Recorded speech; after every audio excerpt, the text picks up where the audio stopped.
بسم الله الرحمن الرحيم. يا أيها المزمل قم الليل إلا قليلا نصفه أو انقص منه قليلا أو زد عليه ورتل القرآن ترتيلا إنا سنلقي عليك قولا ثقيلا إن ناشئة الليل هي أشد وطئا وأقوم قيلا إن لك في النهار سبحا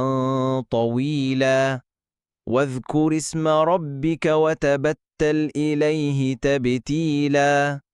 رب المشرق والمغرب لا إله إلا هو فاتخذه وكيلا واصبر على ما يقولون واهجرهم هجرا جميلا وذرني والمكذبين أولي النعمة ومهلهم قليلا إن لدينا أنكالا وجحيما وطعاما ذا غصة وعذابا أليما يوم ترجف الأرض والجبال وكان الجبال كثيبا مهيلا إنا أرسلنا إليكم رسولا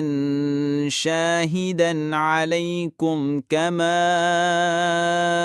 أرسلنا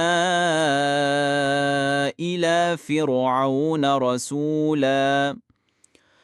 فعصى فرعون الرسول فأخذناه أخذا وبيلا فكيف تتقون إن كفرتم يوما يجعل الولدان شيبا السماء منفطر به كان وعده مفعولا إن هذه تذكرة فمن شاء اتخذ إلى ربه سبيلا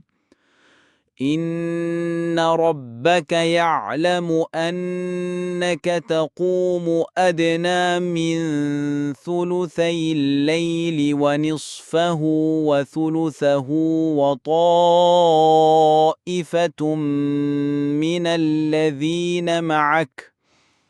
والله يقدر الليل والنهار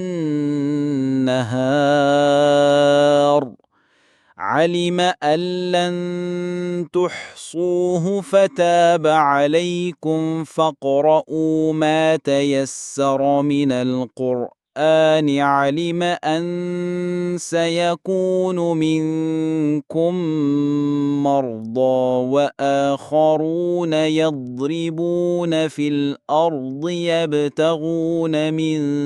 فضل الله وآخرون يقاتلون في سبيل الله فاقرؤوا ما تيسر منه وأقيموا الصلاة وآتوا الزكاة وأقرضوا الله قرضا حسنا وما تقدموا لأنفسكم من خير